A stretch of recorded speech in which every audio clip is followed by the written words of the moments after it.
आयु फेरि बर्को बोकेर के माग्नु। काकी ए काकी के भयो यहीँ छु म। आमाले भने चिनी दिनु रे। यहाँ पनि कति खै चिनी हेर्छु अनि त्यहाँ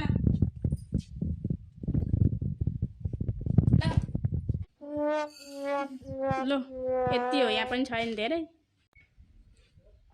आमाले भने चियापत्ती पनि भन्नुभएको थियो छ र काकी।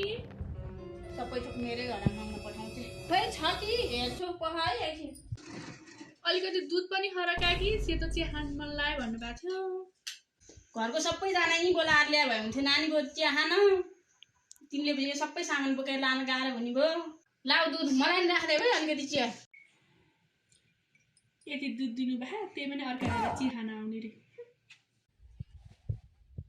सबै थोक मेरै घरमा माग्न पठाउँछु। ओ नानी सुन त, यहाँ आऊ त।